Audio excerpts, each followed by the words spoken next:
ప్రియమైన వారలారా, యేసుక్రీస్తు మిమ్ములను ఆశీర్వదించునుగాక. మీరు ఎదురు చూస్తున్నవి ఈ దినం నెరవేర్చి ఇచ్చుదురుగాక. ఈ దినం దేవుడు మీకొక అద్భుతమైన వాగ్దానమును ఇచ్చుచున్నారు.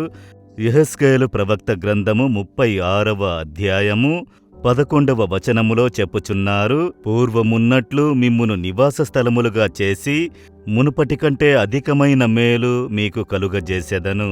దేవుడు చెప్పుచున్నారు, నా కుమారుడ, నా కుమార్తె, మీకు ముందున్న నివాస స్థలముల కంటే అధికమైన మేలు మీకు నేను చేసేదను అని దేవుడు చెప్పుచున్నారు. కొందరి జీవితంలో మేము ఇంతకుముందు బాగా ఉండేవారమండి, బాగా జీవించాం, సమృద్ధిగా ఉండేవారము, బాగుగా ఉండేవారం, పేరు ప్రతిష్టలతో మంచి వసతితో ఉండేవారము. అన్నిటినీ కోల్పోయాం, మా నివాసములన్నీ పోయాయి, మంచి రోజులన్నీ పోయి ఇప్పుడు దుఃఖము, కష్టము, బాధ, ఇబ్బంది, అపజయము, మోసపోవుట అన్న పరిస్థితికి వచ్చారా? మరలా పూర్వ వైభవము కలుగునా అని యోచించుచున్నారా? దేవుడేం వాక్కునిస్తున్నారో తెలుసా? నా కుమారుడ, నా కుమార్తె, ముందున్న పరిస్థితికి రావాలని నువ్వు అనుకుంటున్నావే, మునుపటి మేలుల కంటే మంచి మేలులను నేను అనుగ్రహించెదను. అంతకంటే అధికంగా నిన్ను హెచ్చించెదను. అంతకంటే నిన్ను ప్రతిష్ట గలవానిగా ఉంచెదను.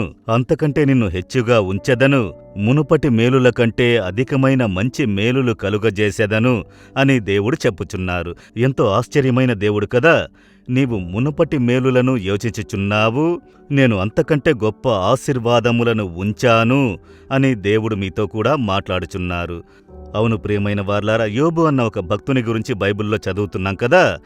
మంచి వసతి కలిగి ఉండేవాడు. ఆయనకు మంచి గొర్రెలు, పశువులు, ఒంటెలు, ఆ కాలంలో అవే కదా మృగములు, ఆ తోటలు, ఆ పనివారు, పనికత్తెలు అన్నిటినీ కోల్పోయారు. శరీర స్వస్థతను కోల్పోయారు. మంచి మేలులన్నీ పోగొట్టుకుని ఇప్పుడు ఆయన ఎవరో అని గుర్తించబడలేనంతగా బాధింపబడి, ఆయన పిల్లల్ని పోగొట్టుకుని, ఆస్తిని పోగొట్టుకుని, పేరు ప్రతిష్టల్ని పోగొట్టుకుని ఆయన్ని పరిహాసం చేయుచున్నారు, కేవలంగా మాట్లాడుచున్నారు, బూడిదలో కూర్చున్నారు. అప్పుడు మొదటి రోజులను అనుకుని చూస్తున్నాడు. అలాంటి పరిస్థితి మళ్లీ కలుగునా? అన్నిటినీ కోల్పోయి ముగిసిపోయినవని అనుకుంటున్నారు.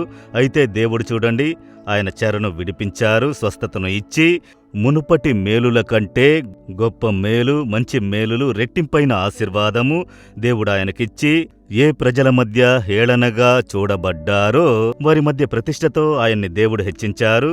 ఆ దేవుడే చెప్పుచున్నారు, నా కుమారుడు, నా కుమార్తె, మునుపటి మేలుల కంటే నీకు మంచి మేలులు కలుగజేసెదను. దాని కొరకు ఆయన సిలువలో మరణించి మన కొరకు రక్తము చిందించి తనను బలిగా ఇచ్చి పునరుద్ధానుడైనారు. విశ్వాసముతో ఈ వాగ్దానము నాకైనది. దేవా, నీవు మునుపటి మేలు కంటే మంచి మేలును నాకు ఇచ్చెదవు.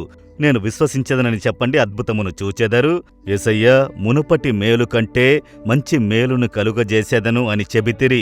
దాన్ని నేను విశ్వసిస్తున్నాను. నాకు అద్భుతమును చేయుడని ఎవరెవరు ఇలా ప్రార్థన చేస్తున్నారో ఈ కుమారుని, ఈ కుమార్తెను అలాగే ఆశీర్వదించుడి.